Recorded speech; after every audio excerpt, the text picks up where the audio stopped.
चलो ठीक है, लेक्चर नंबर आई थिंक सो हमारा 4th होगा ना ये, अब ऑर्गेनिक केमिस्ट्री का लेक्चर 4 है हमारा। यस और no? Lecture 4 for organic chemistry.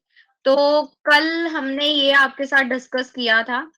अब बेटा यहाँ पे थोड़ा चेंज है, संडे को नहीं होगी आपकी क्लास जो है, this would be on Saturday. ठीक है, मैथ्स और बायोलॉजी की क्लास जो है हमारी वो भी सैटरडे को रहेगी। सैटरडे को सुन लो इसकी टाइमिंग, मतलब कल ही, कल सुबह 9 बजे से लेके 10:30 बजे तक आपकी मैथ्स और बायो की क्लास होगी। तो कुछ बच्चों का कहना है जो स्कूल में होंगे उनके लिए यही क्लास रिपीट 5 to 6:30 भी चलेगी। 5 to 6:30 AM यही क्लास रिपीट होने वाली है। तो आपकी मर्जी है, आपको सुबह लगानी है या शाम को लगानी है। ठीक है, क्लियर सबको ये बात? तो आप जब आपको कन्वीनियंट टाइम मिले तब आप लगा सकते हो इसको। गुड इवनिंग संस्कार। तो ये चीज है, बाकी हमारी क्लास 9 to 10:30 रिडॉक्स की, फिजिक्स की 7 to 8:30। मेरे को लग रहा है तुम लोगों ने कहना है 9 to 10:30 तक मैम हमारा डेटा खत्म हो गया, है ना? ऐसा मत करना कि कहीं मैं देखते रहूं बहुत सारे बच्चे आने वाले हैं और बच्चे जो रोज आते हैं वो भी ना आए। तो ये चीज का ध्यान रखना भाई, डेटा बचा के चलना। हाँ, वाईफाई यूजर है फिर तो कोई दिक्कत ही नहीं है। चलो दैट्स ग्रेट है, ये बहुत बढ़िया बात है। ठीक है, तो ये हमने नोमेनक्लेचर ये तो सारा हमने कर लिया था। डाइन्स भी हमने करे थे, आइसोमेरिज्म हमने किया था, मेटा कॉन्फ़िगरेशनल इनेंशियो डाइस्टीरियो। यहां से आज हमें अपना सेशन स्टार्ट करना है ना? From here we have to start our topic. तो अब हम कुछ फंडामेंटल कॉन्सेप्ट पढ़ेंगे ऑर्गेनिक रिएक्शन मैकेनिज्म के। तो सबसे पहले क्या होता है कि मान लो कोई ऑर्गेनिक मॉलिक्यूल है, any of the organic molecule, जिसको हम एज अ सबस्ट्रेट करते हैं ट्रीट, कि ये हमारा सबस्ट्रेट है, उस पे अटैकिंग रिएजेंट ने अटैक करना है। जब अटैकिंग रिएजेंट अटैक करता है तो वो क्या बनाते हैं बेटा? इंटरमीडिएट। यानी कुछ इंटरमीडिएट क्या होता है? बीच का एक प्रोडक्ट बन जाता है इंटरमीडिएट। फिर वो फर्दर हमें क्या देता है? प्रोडक्ट। और कई बार उससे बाई प्रोडक्ट भी मिलते हैं। ठीक है ना, कि प्रोडक्ट के साथ साथ कुछ एक्स्ट्रा प्रोडक्ट मिलना, उसको हम क्या बोलते हैं? By product. अब ये मान लो ऑर्गेनिक मॉलिक्यूल था, हमारे स्टूडेंट्स जो शांत बैठे थे, अटैकिंग रिएजेंट थी हमारी डेटशीट, जिसने इन पे कर दिया अटैक। इंटरमीडिएट क्या किया इन्होंने? बना लिया अपना टाइम टेबल कि अब हम पढ़ना शुरू करने वाले हैं, बी डेडिकेट होके। ठीक है, और फिर उस टाइम टेबल के जिसने तो पूरा फॉलो किया उसके तो निकला अच्छा प्रोडक्ट। अब जो बेचारा हर रोज नया टाइम टेबल बना रहा है, फाड़ रहा है, नया बना रहा है, उसको थोड़े थोड़े बाई प्रोडक्ट भी मिले, मीन्स उसको कहीं ना कहीं डिसअपॉइंटमेंट भी मिलती जा रही है। इसको हम ऐसे भी तो याद कर सकते हैं ना, आज की डेट में नई नई डेट शीट के उसमें। Yes ma'am. ठीक है, तो दैट्स थिंग कि देखो बेटा, एक ऑर्गेनिक मॉलिक्यूल होता है जो कि एज अ सबस्ट्रेट एक्ट करता है। उस पे जब भी कोई अटैकिंग रिएजेंट एक्ट करेगा तो पहले एक बीच का प्रोडक्ट बनेगा, फिर वो प्रोडक्ट और बाई प्रोडक्ट हमें देता है। तो ये एक ऑर्गेनिक रिएक्शन मैकेनिज्म है कि कोई भी रिएक्शन सीधा नहीं होता कि ए से सी में पहुंच गई। ठीक है ना, उसके किस तरह से हो रहा है, उस पे किसी चीज ने अटैक किया होगा। ठीक है ना, तो पहले इंटरमीडिएट बना फिर उसका प्रोडक्ट बना, दैट्स थिंग। ठीक है, सबस्ट्रेट क्या है? Substrate is that reactant, substrate हमारे पास वो रिएक्टेंट है कौन सा? जो सप्लाई करता है कार्बन को नए bond, and the other reactant is called reagent. एक रिएक्टेंट को बोलते हैं हम सबस्ट्रेट। मान लो अगर मैं दो की बात करूं, ए प्लस बी की, तो ये ए हमारे पास क्या है? रिएक्टेंट है जो कार्बन को सप्लाई करेगा एक नया बॉन्ड बनाएगा दूसरे कार्बन एटम के साथ, और दूसरा रिएक्टेंट जो है वो एज अ रिएजेंट ट्रीट करेगा। If both the reactant supply carbon to the new bond, अगर दोनों ही रिएक्टेंट जो है नया बॉन्ड देंगे कार्बन को, तो चॉइस क्या रहेगी? थोड़ी आर्बिट्रेरी हो जाएगी। अच्छा, आर्बिट्रेरी का क्या मतलब होता है? ये कई बार वर्ड हमने सुना होगा, arbitrary. Can anybody tell me what is the meaning of this arbitrary? कोई भी, हिंदी में, पंजाबी में, किसी को भी पता हो।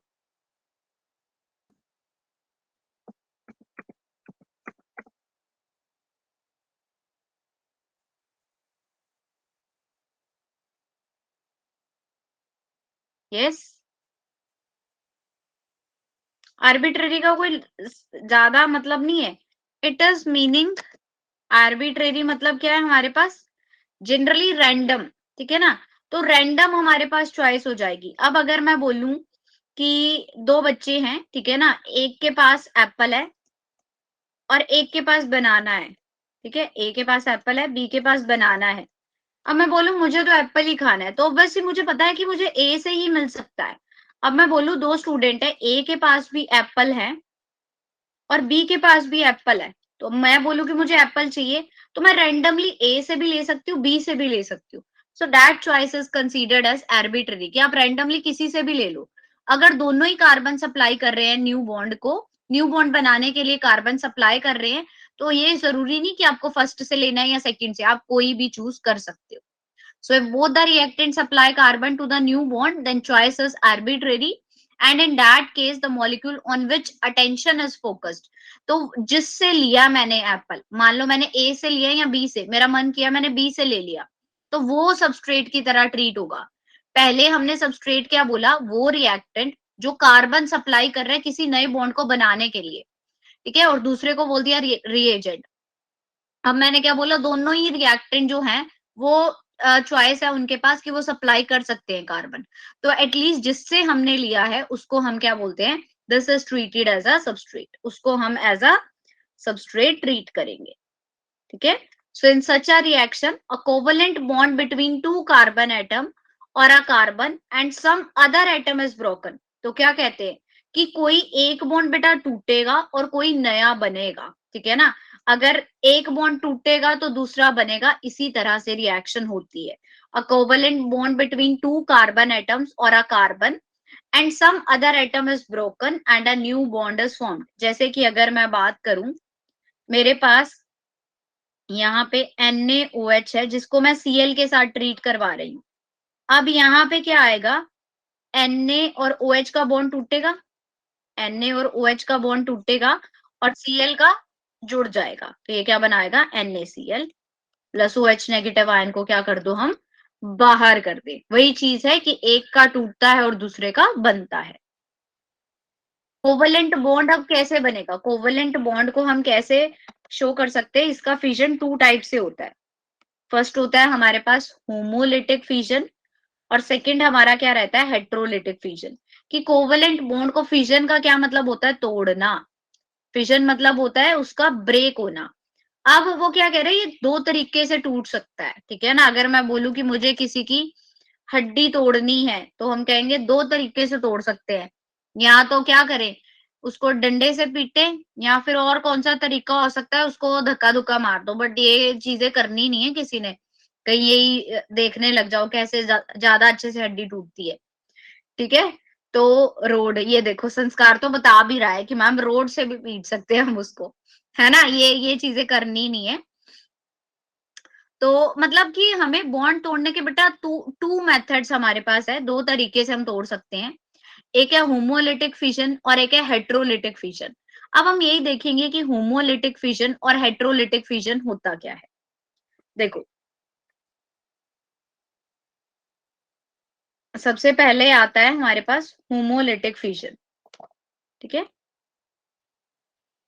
हाँ वेरी गुड, अच्छे बच्चे ही रहना है सबने।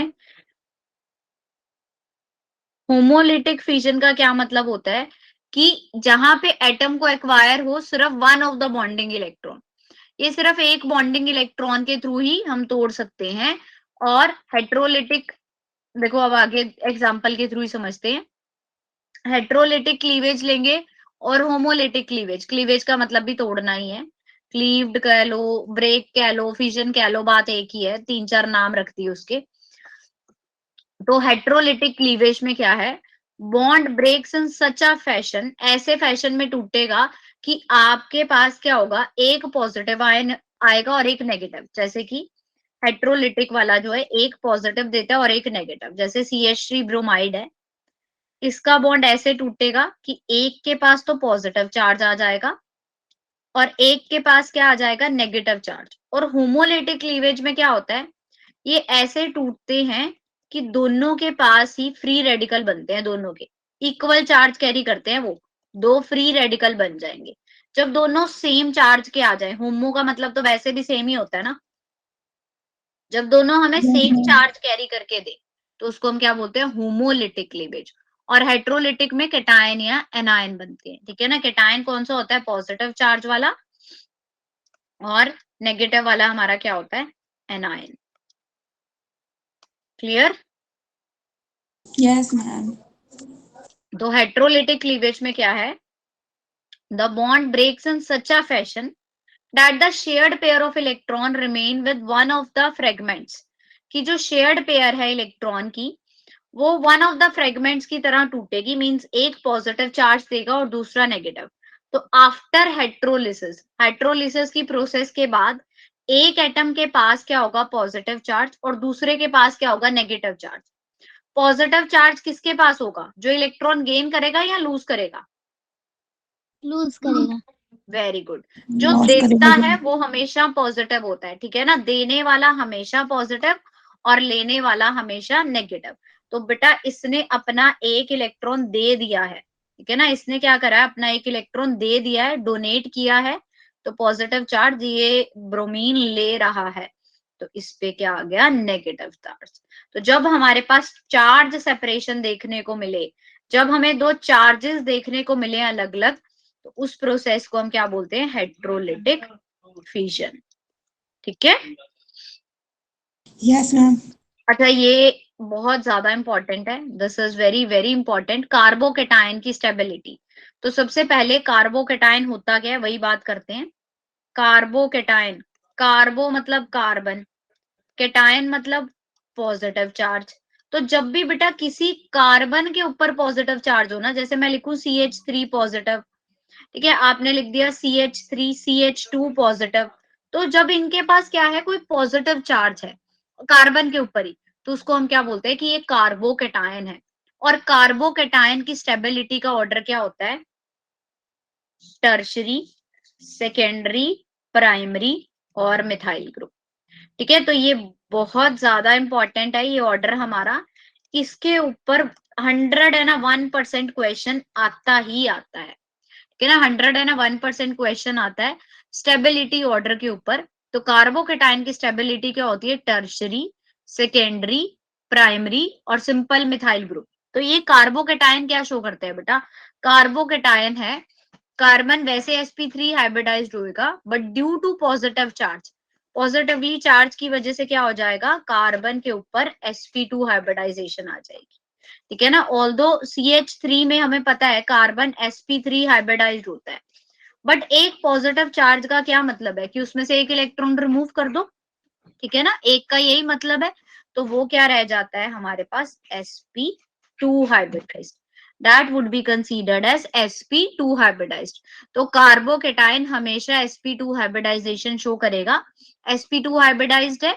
तो शेप जो है CH3 पॉजिटिव की, वो हम कैसे कंसीडर करेंगे कि जैसे 3 equivalent carbon hybridised orbital derive होते हैं, उसकी शेप इस तरह की रहती है कि ये कार्बन है, एक हाइड्रोजन एटम, एक हाइड्रोजन एटम और दूसरा यहाँ पे, और ये आ जाता है हमारा पॉजिटिव चार्ज, ठीक है।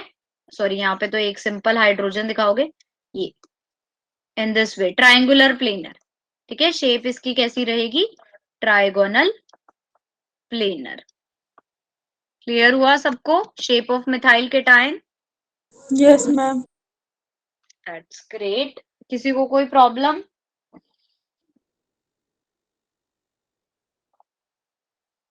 तो फिर इसके बाद तो सिर्फ हाइड्रोकार्बन ही रह गया ना तुम्हारा, यस यस मैम। कुछ और बचा है नहीं ना? मैम इसका लास्ट चैप्टर है वो। हाँ बस फिर तो तुम्हारा सिलेबस हो गया, फिर ऐसे है तुम्हारी, है ना। चलो, होमोलिटिक क्लीवेज, होमोलिटिक क्लीवेज क्या है, One of the electrons of the shared pair in a covalent bond goes with each of the bonded atom. होमो मतलब सेम, यानी वो दोनों एक दूसरे को सेम इलेक्ट्रॉन पेयर से डिवाइड करें, जैसे ये है, इनके क्या बनते हैं, फ्री रेडिकल बनते हैं, ठीक है। और होमोलिटिक क्लीवेज हमेशा किसी हीट और लाइट की प्रेजेंस में ही होती है। इसमें क्या है, homolytic cleavage, one of the electron of the shared pair in a covalent bond goes with each of the bonded atom. एक इलेक्ट्रॉन शेयर्ड पेयर में कोवेलेंट बॉन्ड के साथ हर एक बॉन्डेड एटम्स के साथ क्या जाता है, शेयरिंग में जाता है। मींस कहने का क्या मतलब रहेगा, अगर मेरे पास यहाँ पे कोई आर आर ग्रुप है तो वो दोनों एक ही जैसे इलेक्ट्रॉन इन्वॉल्व करेंगे, ठीक है, एक एक इलेक्ट्रॉन पेयर होगा इनके पास। और जिनके पास एक एक इलेक्ट्रॉन पेयर होता है उसको हम क्या बोलते हैं, these are considered as free radicals. उसको हम क्या कंसीडर करते हैं कि ये फ्री रेडिकल है। Single electron movement is shown by half headed fish hook और कर्व्ड एरो। देखो मैंने जो एरो बनाई है इस तरह से, इसके एरो ऐसे रहते हैं, ठीक है ना। आप प्रॉपरली, और जो एरो हमने यहाँ पे बनाया था वो एक प्रॉपर एरो था, वो क्या था, ये शो कर रहा था पूरा एरो, ठीक है, कि ये जो इलेक्ट्रॉन है पूरा का पूरा ट्रांसफर हो रहा है यहाँ पे। लेकिन जब हम इस तरह के एरो दिखाते हैं कि दोनों पे सिंगली ट्रांसफर हो रहा है, सिमिलर ट्रांसफरेंस हो रही है, तो उसको हम फिश हुक्ड एरो से दिखाएंगे। तो इसके एरो या तो फिश हुक बोल लो, कर्व्ड एरो बोल लो, या हाफ हेडेड, आधे सिर वाले, ठीक है। So such cleavage results in the formation of, क्या बनाते हैं ये, न्यूट्रल स्पीशीज, जिसके ऊपर कोई भी चार्ज नहीं होता। तो ये क्या बनाते हैं, न्यूट्रल स्पीशीज बनाते हैं जिसके पास अनपेयर्ड इलेक्ट्रॉन होते हैं, ठीक है ना, which contain an unpaired electron, और उसको हम क्या बोलते हैं, फ्री रेडिकल्स। तो लाइक कार्बोकेटायन और carbo anion, free radicals are also very reactive.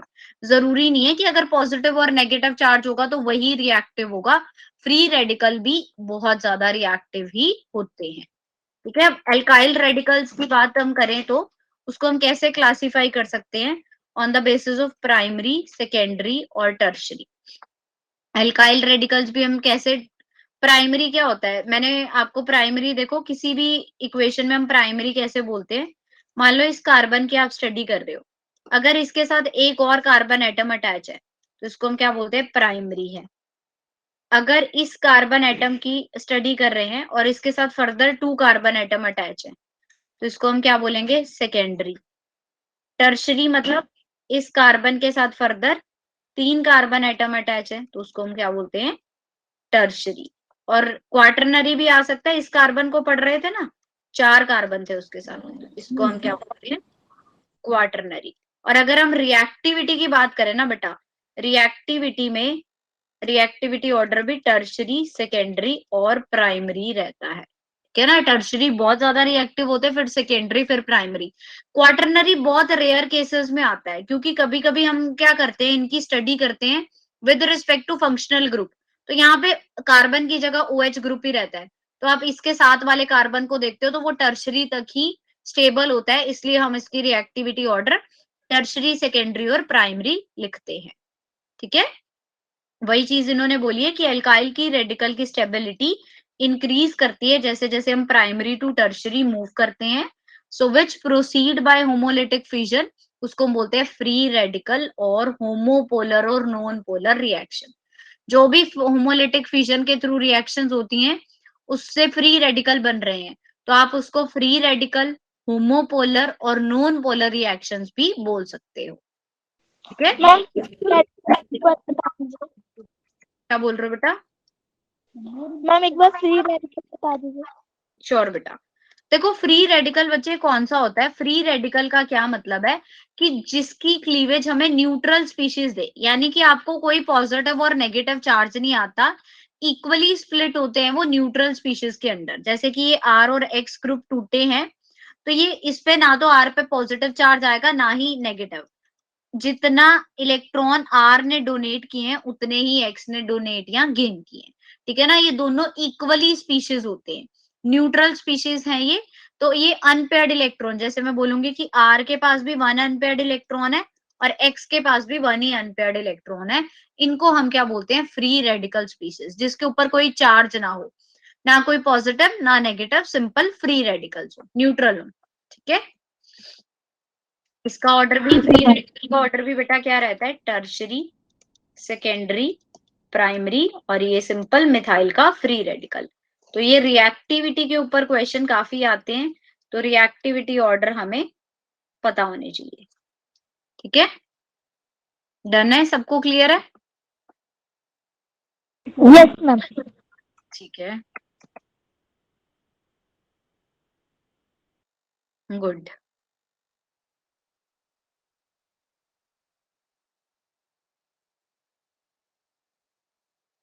Ma'am इनकी पीडीएफ ग्रुप पर आ जाती है ना? हाँ, ग्रुप पे भी बेटा बिटली लिंक पे भी अपलोडेड है। मैंने 2 लेक्चर तो कर दिए थे, 3rd और 4th वाला आज कर दूंगी। ठीक है, 2 लेक्चर तो बिटली लिंक पे मैंने ऑलरेडी अपलोड कर दिए थे आपके, तो ये जो रह गया ये आज की डेट में मैं कर ही दूंगी। अब बात करेंगे बच्चे न्यूक्लियोफाइल और इलेक्ट्रोफाइल की। ठीक है ना, now let's talk about nucleophile and electrophile. Nucleophile 2 word से मिलके बना है, न्यूक्लियो प्लस फाइल, जहां पे nucleus stand for nucleus and file का मतलब होता है लविंग, यानी कि वो कंपाउंड जो न्यूक्लियस लविंग हो। ठीक है ना, जो न्यूक्लियस लविंग हो।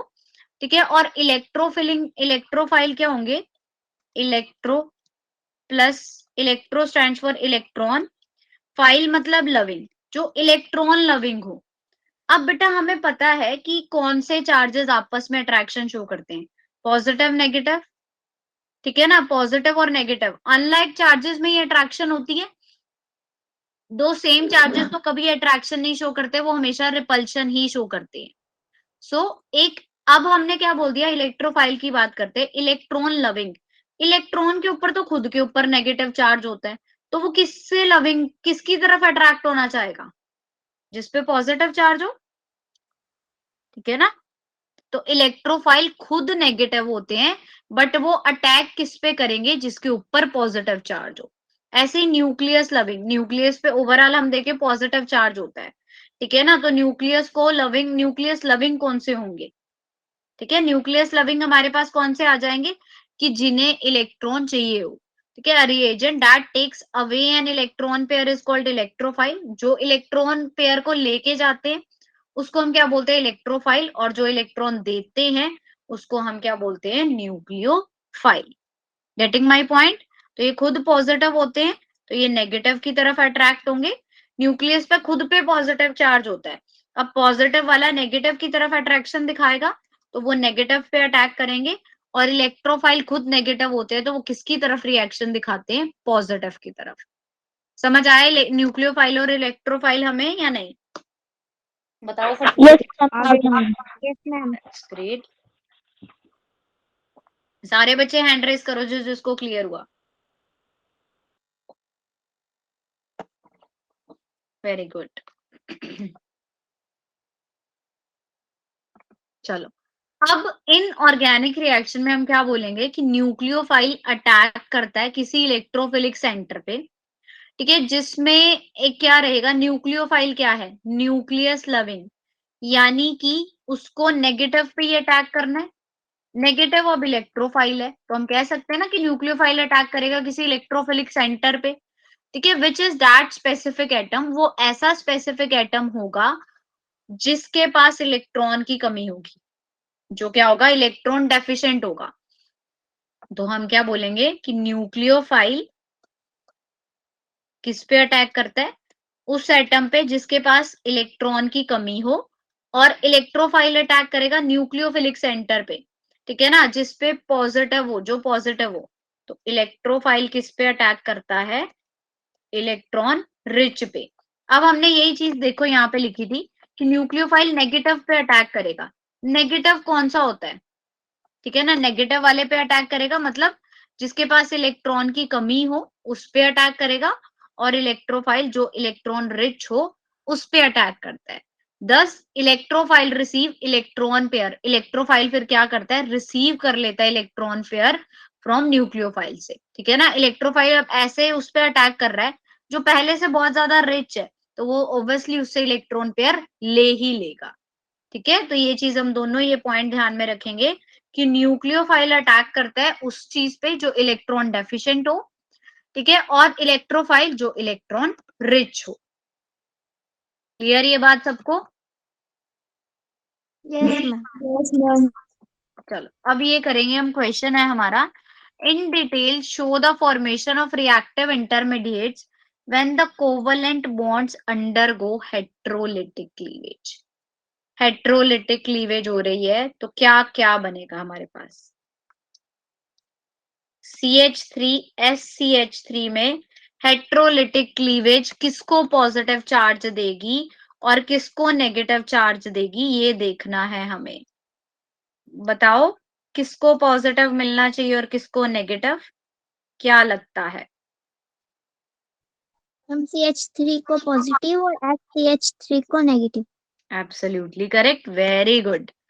इसमें बिल्कुल सिंपल ही रहेगा, CH3 बनाएगा पॉजिटिव चार्ज और SCH3 बनाएगा नेगेटिव। इसको बोलेंगे हम कार्बोकेटायन। ठीक है, यहाँ पे कार्बन पे नेगेटिव चार्ज ले रहे हो तो इसको हम बोलते हैं कार्बेनायन। अच्छा, अब CH3CN की बात करें अगर हम, मैम एक बार इसे एक्सप्लेन कर दीजिए रीजन। हाँ देखो बेटा, क्या है कि कार्बोकेटायन कब बनेगा, जब मिथाइल, हमने क्या बोला है, हेट्रोलिटिक क्लीवेज देखनी है हमें। हेट्रोलिटिक क्लीवेज में क्या रहेगा, जो मिथाइल कार्बोकेटायन है वो ज्यादा स्टेबल कंपाउंड बनाएगा as compare to other one. अगर SCH3 पे सल्फर जो है वो जनरली क्या है हमारे पास, इलेक्ट्रॉन डेफिशिएंट है, तो उसको इलेक्ट्रॉन की जरूरत है, तो जितने हम क्या करेंगे, इलेक्ट्रॉन उसको देंगे ताकि उसके ऊपर क्या आए, नेगेटिव चार्ज आए। ठीक है ना, तो साइनाइड भी हमें पता है, साइनाइड भी नेगेटिव चार्ज ही कैरी करता है, तो यहां से इलेक्ट्रॉन साइनाइड पे जाएगा, इस पे पॉजिटिव चार्ज, और साइनाइड पे नेगेटिव। अब हमने पता है कि मेटल जो है, कॉपर मेटल, वो कभी नेगेटिव आयन नहीं शो कर सकती। ठीक है ना, कॉपर नेगेटिव नहीं करेगी, कॉपर को पॉजिटिव चार्ज चाहिए, तो हम इसकी ट्रांसफर यहां दिखाएंगे कि CH3 पे नेगेटिव है और कॉपर ने पॉजिटिवली चार्ज कॉम्प्लेक्स बनाया है। Getting my point? यस और no? Yes, ma'am. Very good Nandita, absolutely correct. Nandita ने हमें पहले ही बता दिया कि Cu पॉजिटिव होगा, तो यही चीज, CH3 positive, SCH3 negative, CH3 positive, cyanide negative, negative और ये पॉजिटिव आ गया। अच्छा, अब हमें वो कैटेगरी देखनी है कि इनमें से, हाँ बोलो बोलो। मैम तो मतलब पहले हमें ये कैसे पता चलेगा कि माइनस साइन इस पर लगाना है और किस पर फिर पॉजिटिव आएगा? देखो बेटा, ये एस थ्रू पर एटम्स आ जाएगा, जैसे सल्फर को आप देखोगे कि इसके पास ये इलेक्ट्रॉन डेफिशिएंट होगा, डेफिशिएंट होता है तो ये एक इलेक्ट्रॉन ले लेगा। ऐसे ही साइनाइड पे भी हमेशा ही नेगेटिव चार्ज होता है, तो साइनाइड का तो केस हमें पता ही है। अगर हम बात करें कॉपर की, तो कॉपर एक इलेक्ट्रॉन लूज करके स्टेबल कॉन्फ़िगरेशन बना लेगा, D10 बनाएगा वो। ठीक है, 3s1 लेने से पहले तो कॉपर पे पॉजिटिव चार्ज आ जाता है। मेटल जो है जनरली इलेक्ट्रोपॉजिटिव नेचर के होते हैं। ठीक है ना, कॉपर एक मेटल है तो इलेक्ट्रोपॉजिटिव नेचर के हैं, तो वो पॉजिटिव चार्ज ही कैरी करेगा। तो उस केस में सिर्फ CH3 पे क्या आ जाएगा, नेगेटिव चार्ज आ जाएगा, जिसको हम क्या बोलेंगे कि ये कार्बेनायन है। क्लियर? सो ये जैसे जैसे आप प्रैक्टिस करते चलोगे ना Srishti, you will get a clear idea about it. Okay ma'am. Okay, चलो ठीक है, एक क्वेश्चन हम और करेंगे। Categorise the following molecules ions as nucleophile और इलेक्ट्रोफाइल विद रीजन। अब हमें बताना है इसमें से न्यूक्लियोफाइल कौन सा होगा और इलेक्ट्रोफाइल कौन सा होगा विद रीजन, रीजन भी हमें बताने हैं। तो सबसे पहले तो हम इलेक्ट्रोफाइल की, न्यूक्लियोफाइल की बात करते हैं। इनमें से कौन कौन सा न्यूक्लियोफाइल लग रहा है? Ma'am HS minus. ठीक है, HS माइनस और मैम सेकंड वाला C2H5O माइनस। negative. ठीक है, ये नेगेटिव वाला, और मैम वो N ये वाला NH2. NH2 नेगेटिव वाला। ठीक है, और मैम C2H5O नेगेटिव ही है। हाँ ये तो लिख दिया मैंने, C2H5O नेगेटिव। HS नेगेटिव बोला, एक हमें बोला C2H5O नेगेटिव, और एक बोला NH2 नेगेटिव, बस यही वाला। मैम फोर्थ वाला भी आएगा CH3 टर्शरी कंपाउंड जो CH3 थ्राइस N, ये क्यों आएगा? इस पे तो नेगेटिव चार्ज नहीं है, फिर ये क्यों लोन न्यूक्लियोफाइल पेयर होगा? की वजह से मैम। बिल्कुल सही, वेरी गुड। ठीक है, तो ये क्या आ जाएंगे, इन स्पीशीज के पास अनशेयर्ड पेयर ऑफ इलेक्ट्रॉन है जो डोनेट कर सकते हैं, मतलब इन चारों के पास टेंडेंसी है डोनेट करने की। ठीक है, they have a tendency to donate electron. Electron donate करने की टेंडेंसी होती है तो उसको हम क्या बोलते हैं, न्यूक्लियोफाइल।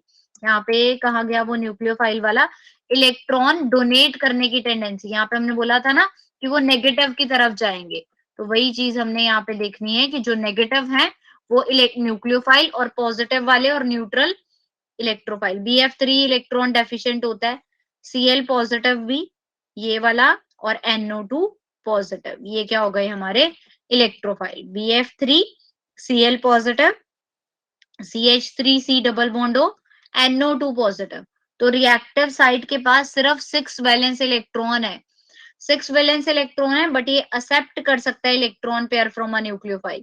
इसके पास क्या है, एक्सेप्ट करने की टेंडेंसी है, एक्सेप्टिंग टेंडेंसी। तो ये कैसे एक्ट करेंगे, एज अ इलेक्ट्रोफाइल। ठीक है, तो 2 पॉइंट हमने और एड ऑन करने हैं इलेक्ट्रोफाइल और न्यूक्लियोफाइल में। सबसे मैं यही लिख देती हूँ, यहाँ पे हम लिखते हैं इलेक्ट्रोफाइल कौन से होते हैं, जिनके पास टेंडेंसी हो, टेंडेंसी इलेक्ट्रॉन पेयर एक्सेप्ट करने की। और सेकंड, न्यूक्लियोफाइल हमारे कौन से हुए, जिनके पास टेंडेंसी हो इलेक्ट्रॉन पेयर डोनेट करने की।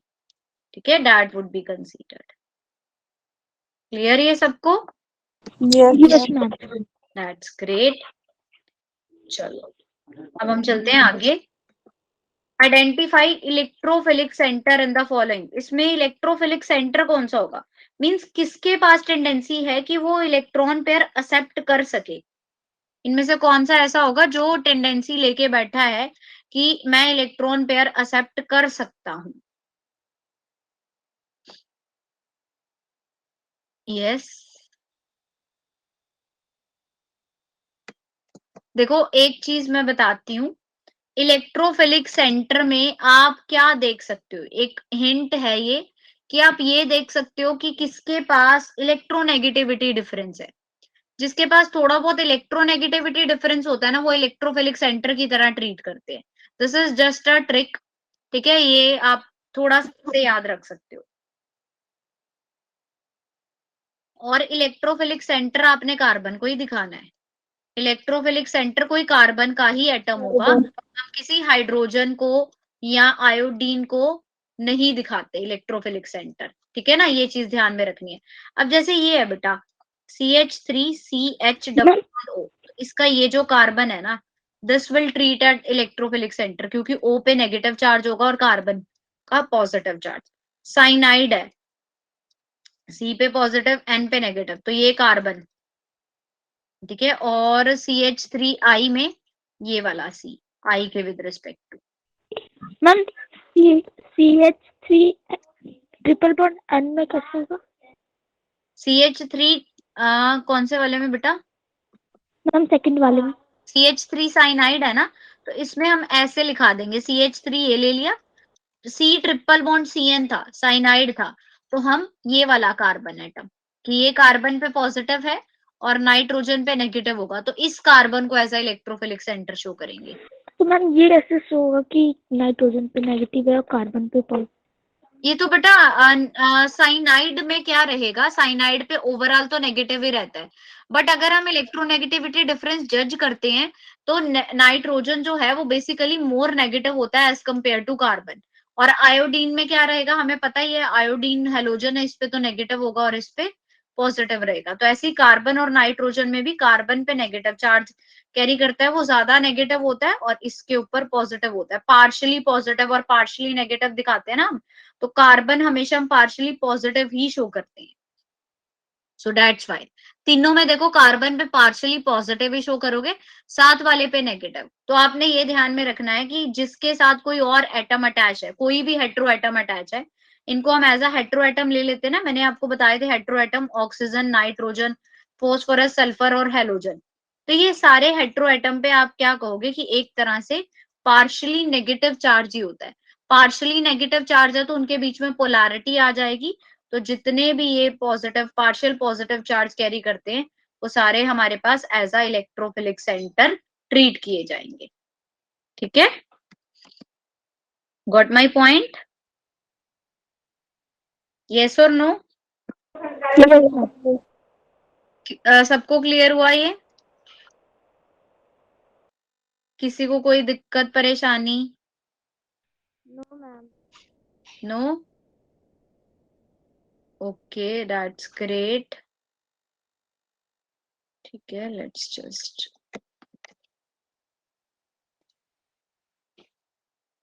ओके। तो ये वाला आज यहीं तक करेंगे हम। नेक्स्ट क्लास में देखो हमारे पास आगे इफेक्ट्स आएंगे, inductive effect, resonance effect, mesomeric effect. ये सारे इफेक्ट हम फिर नेक्स्ट क्लास में आगे फर्दर मूव ऑन करेंगे इनके लिए। तो यहां तक किसी भी बच्चे को कोई problem? Yes, anyone having any problem up to this? ठीक है, तो अच्छा ये एक चीज है, अभी तो सैटरडे, पहले तो रिडॉक्स की ही तैयारी करो, बट नोमेनक्लेचर के लिए ना बेटा मैं 20 क्वेश्चंस की डीपीपी भेज रही हूँ अभी के अभी ग्रुप में। ठीक है ना, 20 क्वेश्चन है सिर्फ नोमेनक्लेचर पे। वो डीपीपी सबने सॉल्व करनी है। I think so hardly it will take care 20 minutes. ये सिर्फ आपके 20 मिनट्स लेगी। ठीक है, तो आपको क्या करना है प्रॉपर, जैसे मान लो एक क्वेश्चन दे रखा है कोई भी इस तरह का, ऐसे कोई भी क्वेश्चन है, तो आपको मेरे को प्रॉपर सॉल्व करके कि मैम 4 पे मिथाइल, 2 पे भी मिथाइल, तो इसका नाम 2,4 डाई मिथाइल पेंटेन बना। ये 20 के 20 क्वेश्चन सॉल्व करके सबने इसकी पीडीएफ बना के, जिसको पीडीएफ नहीं आती वो पिक्स, ठीक है, you all have to send it to me. ये आप लोगों का होमवर्क है। ठीक है, कल भी आप, कल तो आई थिंक सो आपका काफी बिजी शेड्यूल रहेगा, 3 क्लासेस है आपकी 1.5 घंटे की। संडे को टेस्ट के बाद फ्री होके सबने ये डीपीपी अटेम्प्ट करनी है। ठीक है, सिर्फ 20 क्वेश्चन है और नोमेनक्लेचर पे हैं। किसी को भी उसमें कोई डाउट आता है तो आपने वो साथ में मेरे को भेजना है कि मैम ये 20 क्वेश्चन थे, मेरे से 15 हो पाए, मुझे ये 5 क्वेश्चन नहीं आते, ताकि नेक्स्ट क्लास में हम उसको डिस्कस कर सके। ठीक है, तो ये सबने जरूर करनी है डीपीपी। Getting my point? ठीक है, तो अभी आप लोग 5-10 मिनट फ्रेश हो, उसके बाद आपने अपनी नेक्स्ट क्लास ज्वाइन करनी है। ठीक है, तो मैम किसी, वो मैम हाँ आज बोलो नेक्स्ट क्लास नहीं है। मैम वो नोमेनक्लेचर में एक डाउट था। हाँ बोलो सृष्टि।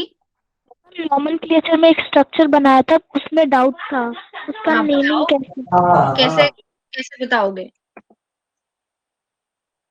मुझे फिर व्हाट्सएप करना, आप अभी इस पे तो बता नहीं पाओगे, इमेज शेयर नहीं होगी ना।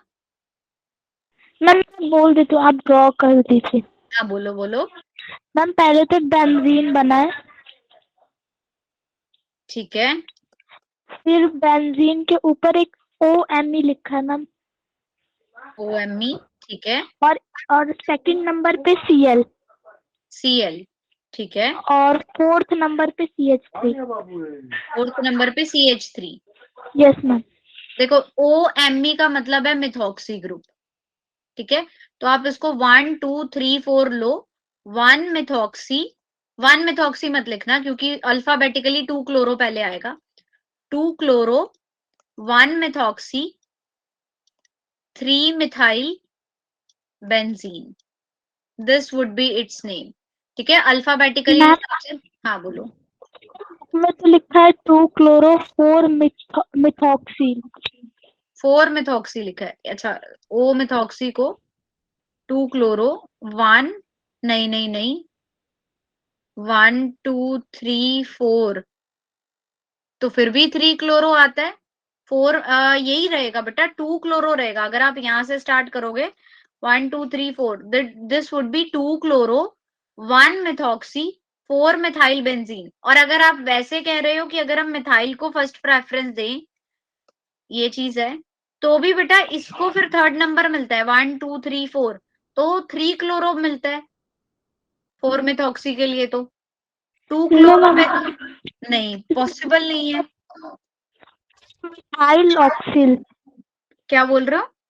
2 chloro 4 methyl ऑक्सिल।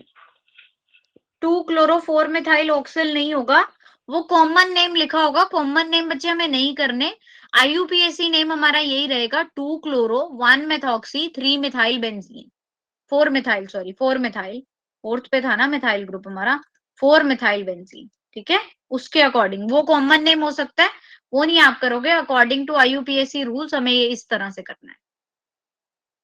Okay, okay ma'am. बाकी अगर कुछ और प्रॉब्लम रहती है तो मेरे को बच्चे व्हाट्सएप कर सकते हो आप, डीपीपी मैं अभी सेंड करती हूँ ग्रुप में।